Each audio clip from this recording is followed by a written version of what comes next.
Welcome to Department of Collegiate and Technical Education as a part of Learning Management System. Myself is Shruti DP, Selection Grade Lecturer in Commercial Practice, Government Polytechnic for Women, Ramnagar. I welcome to the course Business and Industrial Law for 5th Sem CP students. Today I will take session 26. Session 26 it relates to the rights and duties of the pledgee. So under the contract of pledgement, in this session we will discuss rights of pledgee and the duties of pledgee. So outcome of this session is to the learner should get the knowledge of rights and duties of the pledgee. By this session, learners or students will come to know what are all the duties and rights who pledgee is performing. So first thing, rights of pledgee. Already you know that the meaning of pledgee. Pledgee means to whom the goods are pledged. Pledger delivering the goods or transferring possession of the goods to the pledgee as a security. So to whom that goods is delivered, that person is called pledgee. So what are all rights he is entitled or he is enjoying or what he is exercising, okay? ಪ್ಲೆಡ್ಜಿ ಯಾವ್ಯಾವ ತನ್ನ ಹಕ್ಕುಗಳನ್ನು exercise ಮಾಡ್ತಾನೆ ಅಥವಾ ರೈಟ್ಸ್ಗಳನ್ನ ಹೊಂದಿದ್ದಾನೆ ಅಂತ ಈ ಸೆಷನಲ್ಲಿ ನೋಡೋಣ. First one, right of Lin. First right is right of Lin. So pledgee he is entitled the right of lien. In case of who pledger, if he fails to pay the amount or debt, or if he fails to perform the promise, or if he fails to pay the interest due or any extraordinary expenses, in such a case pledgee has a right to retain the goods with him only. He is not at all handing over back to the pledger. He will retain with him only. That right is called right of lien, that who pledgee will enjoy or pledgee will exercise, okay? First rights ಅವನಿಗೆ ಏನಿದೆ ಅಂದರೆ right of Lin. ಪ್ಲೆಡ್ಜಿ ಹತ್ರ ಯಾವುದೇ ಒಂದು ಗೂಡ್ಸನ್ನು as a ಸೆಕ್ಯೂರಿಟಿಯಾಗಿ ಕೊಟ್ಟಿರ್ತಾನೆ for payment of the debt ಅಥವಾ perform the promise. ಆ ಪ್ರಾಮಿಸ್ ಪರ್ಫಾರ್ಮ್ ಆದಮೇಲೆ ಅಥವಾ ನಾನು ವಾಪಸ್ ನಿನಗೆ ಡೆಟ್ ಕೊಟ್ಟ ಮೇಲೆ ನನ್ನ ಸೆಕ್ಯೂರಿಟಿನ ನನಗೆ ವಾಪಸ್ ಕೊಡು ಅನ್ನೋ ಬೇಸಿಸ್ ಮೇಲೆ ಪ್ಲೆಡ್ಜ್ ಮಾಡಿರ್ತಾನೆ.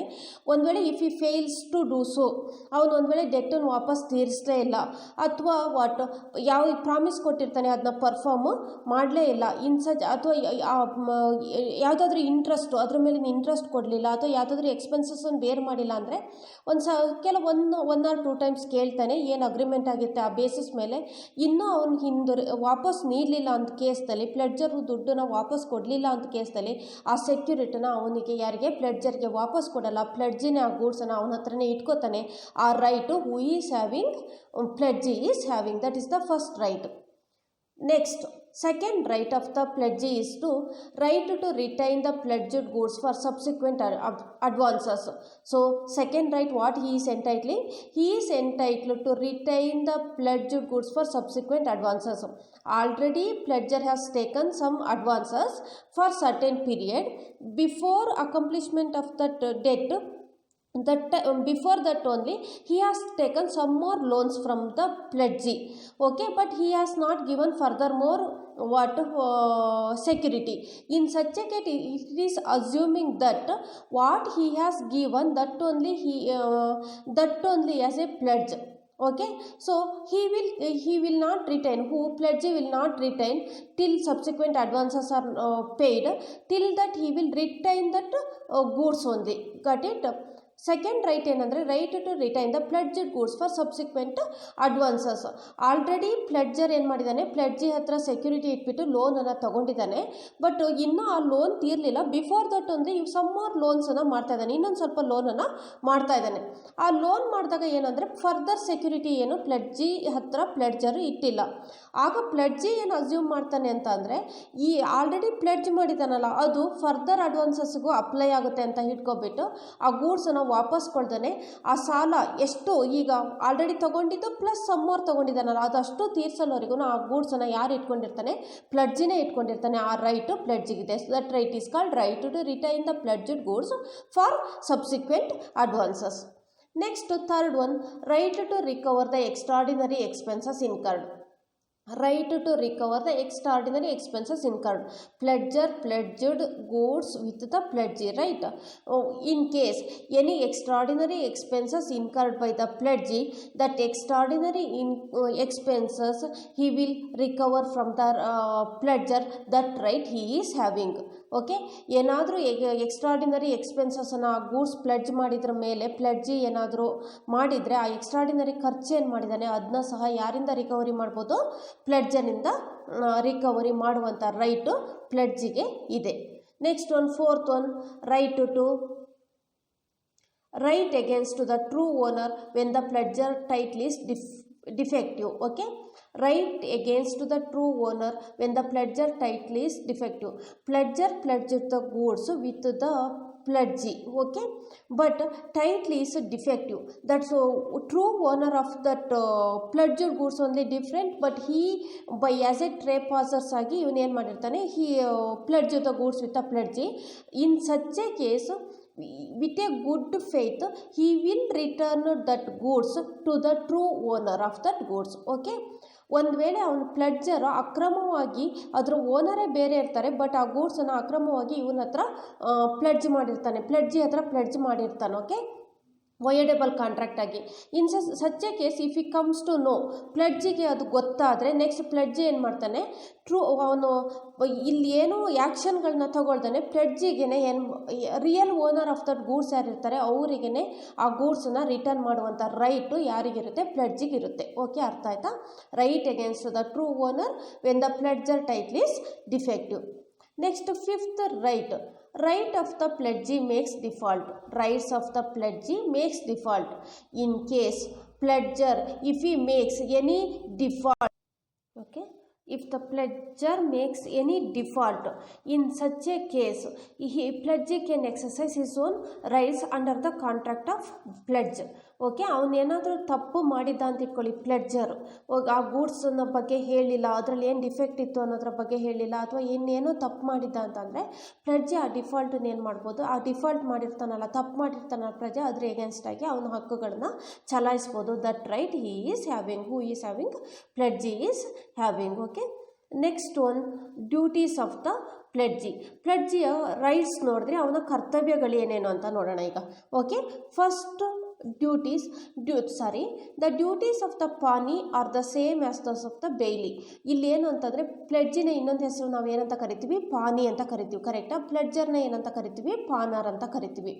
ಪಾನಿ ನಿಮಗೆ ಆಲ್ರೆಡಿ ಗೊತ್ತು, pledgement under it is nothing but same bailment ರೀತಿಯೇ ಇರುತ್ತೆ, ಆಲ್ಮೋಸ್ಟ್ ಬೇಲ್ಮೆಂಟ್. ಬಟ್ ಇಲ್ಲಿ ಗೂಡ್ಸನ್ನು ಸುಮ್ಮನೆ ಬೇಲ್ ಮಾಡಲ್ಲ, ಆ್ಯಸ್ ಎ ಸೆಕ್ಯೂರಿಟಿ ಆಗಿ ಪ್ಲೆಡ್ಜ್ ಮಾಡಿರ್ತಾರೆ. ಸೊ ಹಾಗಾಗಿ ಬೇಯ್ಲಿ ಏನೇನು ಕೆಲಸ ಮಾಡ್ತಾನೆ ಆಲ್ಮೋಸ್ಟ್ ಅದೇ ಕೆಲಸನೇ ಯಾರು ಮಾಡ್ತಾರೆ? ಪ್ಲೆಡ್ಜಿ ಅಥವಾ pawnee is doing. So duties of the pawnee are the same those of a bailee. First one, he is bound to take reasonable care of the goods pledged with him. Pledger, whatever the goods pledged with the pledgee as a security, on that who pledgee is bound to take utmost care, reasonable care of the goods in the terms of value of the goods, or in the terms of quantity of the goods, or in the terms of what we can say value or quantity or quality of the goods. Okay, ಅವನು ಪ್ಲೆಡ್ಜರು ಏನು pledge ಮಾಡಿರ್ತಾನೆ ಪ್ಲೆಡ್ಜಿ ಹತ್ರ, ಆ goods ಬಗ್ಗೆ ಅವನು utmost care ತಗೋಬೇಕು, reasonable care ಆಗಿರಬೇಕು. ಅದರ ಕ್ವಾಲಿಟಿನೂ ಹಾಳು ಮಾಡಬಾರ್ದು, ಏನು ಹೇಗೆ ಕೊಟ್ಟಿರ್ತಾರೆ ಅದೇ ರೀತಿ ವಾಪಸ್ ಕೊಡಬೇಕು, ಕ್ವಾಂಟಿಟಿಲೂ ಏನು ತೊಂದರೆ ಆಗಬಾರ್ದು, ಅಥವಾ ವ್ಯಾಲ್ಯೂಯಲ್ಲೂ ಬೆಲೆಯಲ್ಲೂ ಏನು ಚೇಂಜ್ ಆಗ್ತಿಲ್ದಂಗೆ ಅದ್ರ ಬಗ್ಗೆ ರೀಸನಬಲ್ ಕೇರನ್ನು ತಗೊಳ್ಳುವಂಥ ಕರ್ತವ್ಯ ಯಾರು ಮಾಡಬೇಕು? Pani has to make. Second duty of the Pani or the pledgee is to, he must not make any unauthorized use of the goods pledged. Okay, he must not make unauthorized use of the goods pledged. Whatever the goods pledged with the pledgee as a security, that goods should not used by the pledgee unauthorizedly. Okay, ಈ ಪ್ಲೆಡ್ಜಿ ಹತ್ರ ಯಾವುದೋ ಒಂದು ಗೂಡ್ಸನ್ನು ಇಟ್ಟಿದ್ದಾನೆ. For example ಗೋಲ್ಡನ್ನ debt ಸಾಲ ತೊಗೊಂಡಿದ್ದಾನೆ, ಹಾಗಾಗಿ ಇವಂದೇನೋ ಕೈ ರಿಂಗನ್ನು ಏನು ಮಾಡಿದ್ದಾನೆ ಪ್ಲೆಡ್ಜಿ ಹತ್ರ ಇಟ್ಟಿದ್ದಾನೆ ಅಂತ ಇಟ್ಕೊಳ್ಳಿ. ಅದನ್ನ ಜಸ್ಟ್ ಆಸ್ ಎ ಸೆಕ್ಯೂರಿಟಿ ಆಗಿ ಇಟ್ಟಿದ್ದು ಬಿಟ್ಟರೆ ಯೂಸ್ ಮಾಡುವಂಥ ಪ್ಲೆಡ್ಜಿಗೆ ಕೊಟ್ಟಿಲ್ಲ, ರೈಟ್. ಸೊ ಇವನೇನು ಮಾಡಬೇಕು ಅಂತಂದರೆ ಪ್ಲೆಡ್ಜಿ ಯಾವುದೇ ಕಾರಣಕ್ಕೂ ಅದನ್ನ ಯೂಸ್ ಮಾಡಬಾರ್ದು. ಅವನು ಏನು ಕೊಟ್ಟಿದ್ದಾನೆ ಅದೇ ರೀತಿ ಸೇಫ್ ಆಗಿ ಇಟ್ಕೊಳ್ಳೋದು ಮಾತ್ರ ಇವನ ಕೆಲಸ ಆಗಿರುತ್ತೆ. ಅನ್ಅಥರೈಸ್ ಆಗಿ ಗೂಡ್ಸ್ ಪ್ಲೆಡ್ಜ್ ಮಾಡಿದ್ನ ಯೂಸು ಮಾಡಬಾರ್ದು pledgee. Okay, second duty is the he must not make any unauthorized use of the goods pledged. Next, third one, he must not mix the goods pledged with his own goods. He must not mix the goods pledged with his own goods. Whatever the goods pledged by the pledger to the pledgee should not or must not mix the goods with his own goods. ಅವನು ಏನು pledge ಮಾಡಿರ್ತಾನೆ ಆ pledge, for example ಯಾವುದೋ ಬಂಗಾರ, example I said no ಕೈ ring ಅಂತ ಇಟ್ಕೊಳ್ಳಿ. ಆ ಫಿಂಗರ್ ರಿಂಗನ್ನು ಏನು ಮಾಡಿದ್ದಾನೆ ಅವನ ಹತ್ರ ಪ್ಲೆಡ್ಜ್ ಮಾಡಿದ್ದಾನೆ ಅಂದರೆ ಇವನ ಬಂಗಾರದ ಜೊತೆಗೆ ಅವನ ಬಂಗಾರನ ಮಿಕ್ಸ್ ಮಾಡಬಾರ್ದು. ಪ್ಲೆಡ್ಜರ್ ಬಂಗಾರನ ಪ್ಲೆಡ್ಜಿ ಓನ್ ಬಂಗಾರ ಇರ್ತಲ್ಲ ಅದ್ರ ಜೊತೆ ಮಿಕ್ಸ್ ಮಾಡಬಾರ್ದು. Okay, he must not mix the goods pledged with his own good. He should keep that separately as pledged goods, that is his duty. Okay, next fourth one, he must not do any act in violation of the terms of the contract of pledge. Contract of pledge ಏನಿರುತ್ತೆ ಅದಕ್ಕೆ violate ಆಗಿರುವಂಥ ಯಾವುದೇ ಟರ್ಮ್ಸ್ಗಳನ್ನು ಯಾವುದೇ terms ಅಥವಾ ಕಂಡೀಷನನ್ನು ಇವನು violate ಮಾಡಬಾರ್ದು. Okay, 3 ಮಂತ್ಸಿಗೆ example 3 ಮಂತ್ಸಿಗಂತ contract of ಪ್ಲೆಡ್ಜ್ಮೆಂಟ್ ಮಾಡ್ಕೊಂಡಿರ್ತಾರೆ. 2.5 month 2 months ಆಗ್ತಿದ್ದಂಗೆ ನನ್ನ ದುಡ್ಡನ್ನು ವಾಪಸ್ ಕೊಡುವಂಥ ಟಾರ್ಚರ್ ಕೊಡೋದು, that is the violation of the terms and condition. When he should ask ಅಂತ ಯಾವಾಗ 3 ಮಂತ್ಸ್ ಆದ ತಕ್ಷಣವೇ ಕೇಳಬೇಕು. ಅಥವಾ ಏನೋ ಒಂದು ಟರ್ಮ್ಸ್ ಆ್ಯಂಡ್ ಕಂಡೀಷನ್ ಮಾಡ್ಕೊಂಡಿರ್ತಾರೆ ಅದನ್ನ ವಯೋಲೇಟ್ ಮಾಡುವಂಥ ಕೆಲಸಗಳನ್ನ ಯಾರು ಮಾಡಬಾರ್ದು, ಪ್ಲೆಡ್ಜಿ ಮಾಡಬಾರ್ದು. ಅವ್ನು ಯಾವ ರೀತಿ ಮೂವ್ ಮಾಡಬೇಕಂದ್ರೆ as per the terms and conditions of the pledgement whatever they made by the pledger and the pledgee. So he must not do any act in the violation of the terms of the contract of pledge. Next, fifth one, he must return the goods pledged on the realization of the debt. Okay, after the debt is recovered, immediately pledgee should return or he must return back of the goods pledged to the pledger.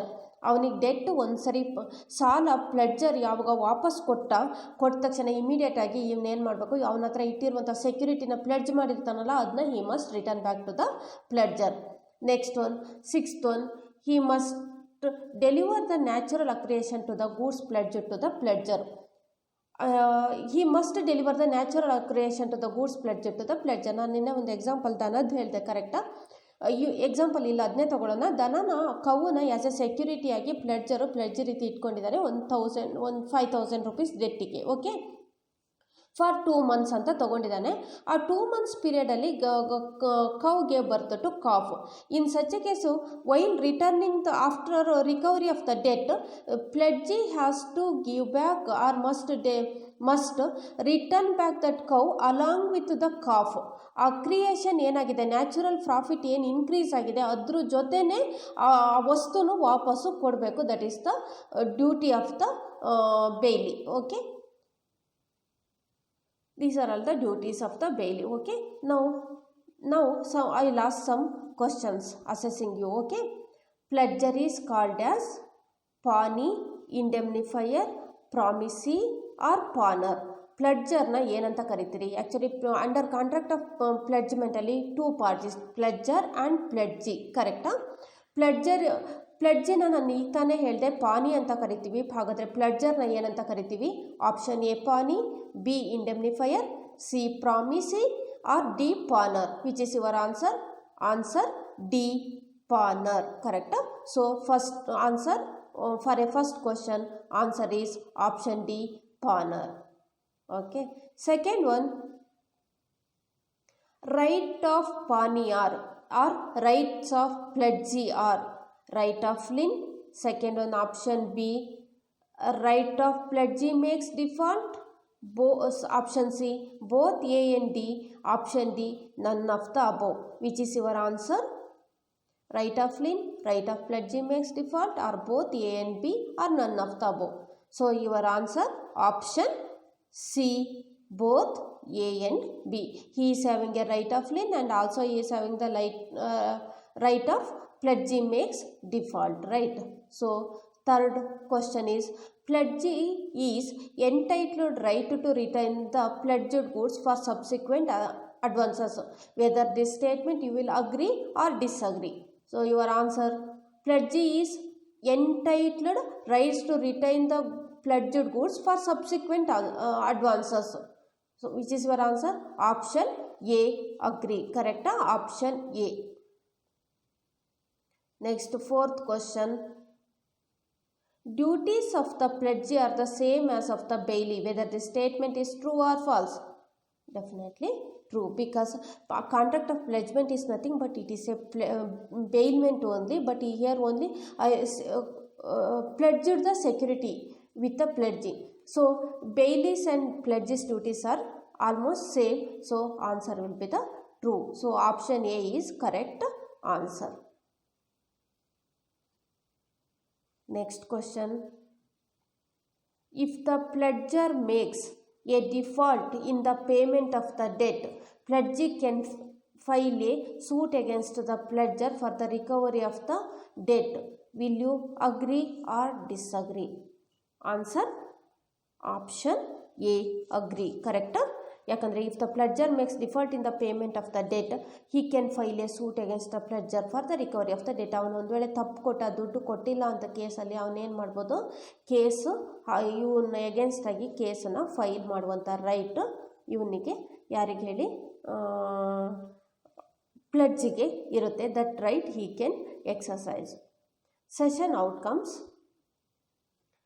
Session or learners outcome of this session is understanding the rights and duties of the pledgee or pawnee. Books of reference: Business Law by N.D. Kapoor, Business Law by Pillai and Bhagwati, Business Law by B.S. Raman, Business Law by Reddy and Appannaya. Okay, thank you. Okay, from Unit 2 is completed. Next I will meet you in the next session. Okay, thank you.